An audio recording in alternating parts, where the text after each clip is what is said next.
मित्रांनो, आज मला दिसलेला आहे हा मेंढ्यांचा झुंड. जे मेंढेवाले येतात, जे खूप लांबून पायी चालत त्यांच्यासोबत गाई, म्हशी आणि अशा मेंढ्या घेऊन येत असतात.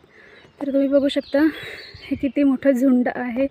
ते झुंडासोबत इकडे चालत येत आहेत आणि त्यांची लाईफ पण किती छान असते की ते कोणाकडनं काहीही अपेक्षा करत नाहीत की यांनी आमचे असं करावं तसं करावं.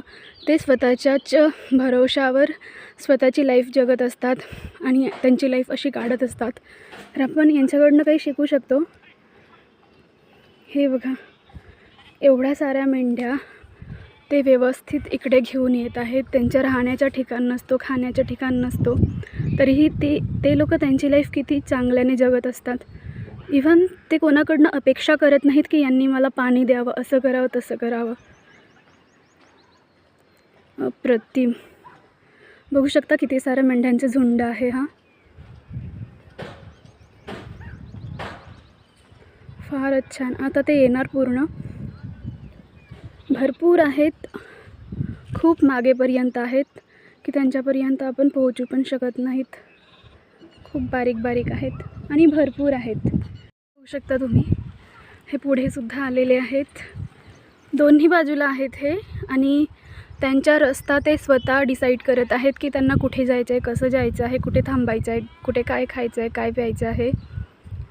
कुणाकडनं काहीही अपेक्षा न करता स्वतःच्याच भरोशावर इंडिपेंडंटली ते असं लाईफ जगत असतात. हे खूप छान गोष्ट आहे, खूप काही शिकण्यासारखं आहे. तुम्ही बघू शकता.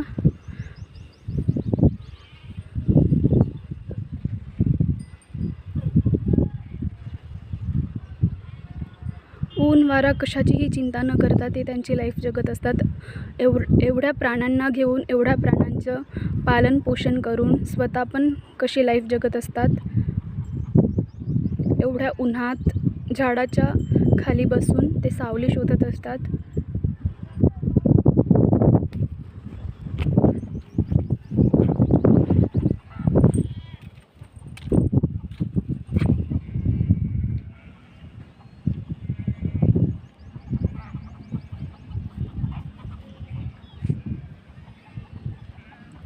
कुठल्याही प्रकारची अपेक्षा नसते त्यांना कुणाकडनं.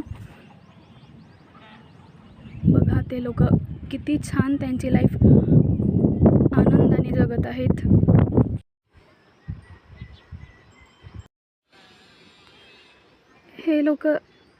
हे लोक स्वतःचा मार्ग निवडतात आणि पुढे निघतात. असंच आपल्याला आयुष्यामध्ये आपल्याला यांच्याकडनं